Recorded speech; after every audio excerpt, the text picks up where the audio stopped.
The arena was silent except for the sound of one human breathing, slow and even, while 40,000 Kathorai watched from the stands and waited for her to die. High Arbiter Sethrek leaned forward in his box, mandibles clicking with anticipation.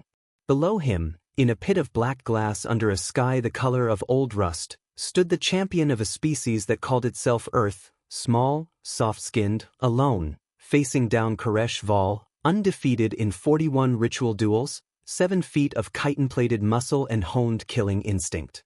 This was how the Kathorai Compact had settled every border dispute for the last 3,000 years. One champion. One duel. Winner takes the system. It should have been over in 10 seconds. Sethrek had insisted on the ritual specifically because the humans were so pathetically suited to lose it. A single combat, one life against one life, that was the whole point.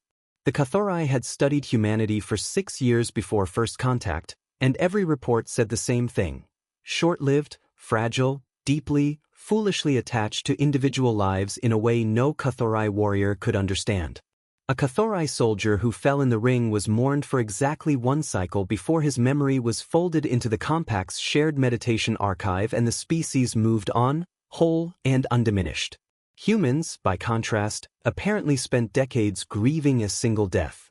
Their entire culture, as far as Sethrek's analysts could determine, was one long, unbroken argument with the fact that they eventually stopped existing.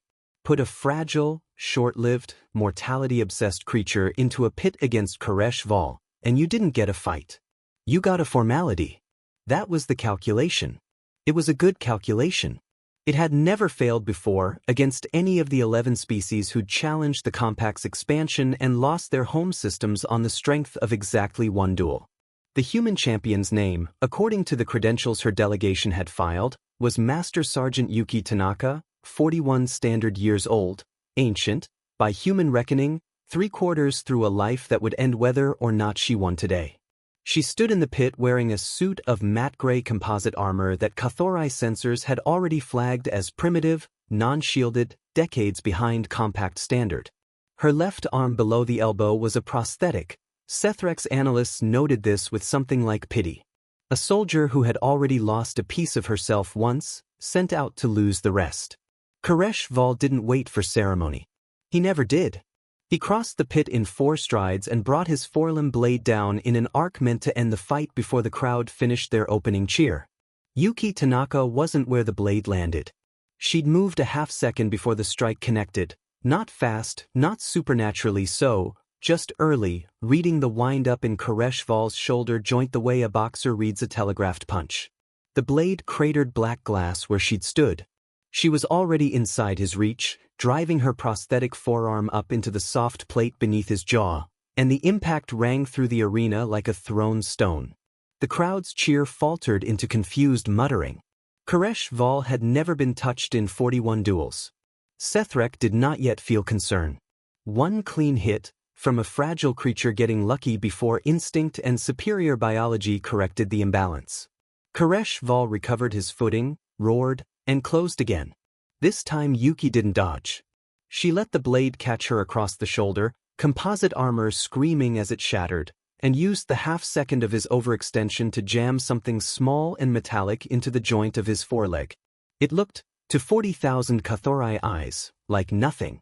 A human trick, a wasted motion, a dying woman flailing. It was a demolition charge the size of a coin, and it detonated 4 seconds later. Koresh Vol's foreleg buckled. Not severed. Yuki hadn't used enough charge for that, hadn't wanted the ritual voided on a technicality about excessive force the Compact's own rules didn't actually forbid but might use as an excuse to disqualify a human win, just buckled, joint fused and useless, an undefeated champion suddenly fighting on 3 limbs against an injury he had never once trained to compensate for, because no Kathorai duelist in 3,000 years had ever needed to. Sethrek's mandibles stopped clicking. Here was the thing the Compact's analysts had gotten backward. In 6 years of careful study, humans didn't fear death less because they didn't understand it. They feared it more, understood it completely, felt every mortal second of a life that ended far too soon and far too permanently, and had spent every year of their brutal, blood-soaked history building an entire philosophy out of the question of what a person facing certain death was still allowed to do about it. The Kathorai answer, culturally, was, fight with honor, then die well. The human answer, historically, across every recorded war on a planet that had fought several thousand of them, was simpler and far less poetic. However, you have to. Grieve later.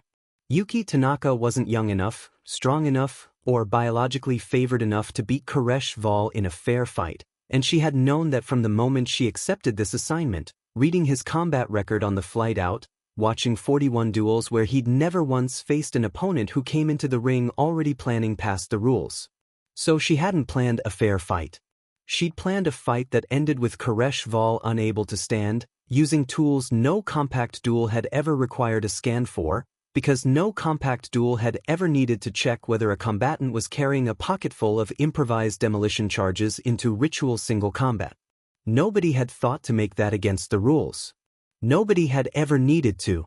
Koresh Val went down on his second-to-last limb, roaring, and Yuki Tanaka, bleeding from the shoulder, 3 ribs cracked from the earlier blade strike, 1 arm literally not flesh anymore, walked forward, put her prosthetic hand against the underside of his throat plate where the chitin was thinnest, and looked directly up into Sethrek's box. Compact rules, she said, loud enough for the arena translators to catch every word. Say the duel ends at yield or death. He hasn't yielded. She waited exactly 3 seconds. Long enough for the Compact's honor code, older than her entire species' recorded history, to force an answer out of a champion who had never once needed to consider surrender. Koresh Val yielded. The silence that followed lasted 11 full seconds. Sethrek would later learn this had been logged and archived by at least 6 different Compact historians present, the first true silence recorded in 3,000 years of ritual combat.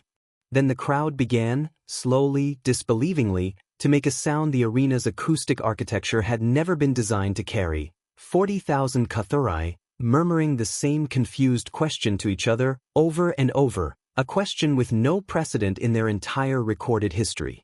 What do you call a species that studies your rules for 6 years, and finds every single gap in them? Sethrek didn't have an answer. He would spend the rest of his life trying to build one, watching from his palace window as Compact border negotiators, for the first time in 3,000 years, asked for a second ritual before conceding any system to anyone claiming to represent Earth. Yuki Tanaka never fought again. She didn't need to. 2 weeks later, back on a transport ship heading home with a new prosthetic arm and a chest full of fractured ribs still healing, she got the only message that mattered, forwarded from an anonymous Compact diplomatic aide who'd apparently decided humanity deserved a warning. They're changing the rules for next time. She read it twice, then typed back 4 words before setting the tablet down and finally letting herself sleep. So will we, Sethrek?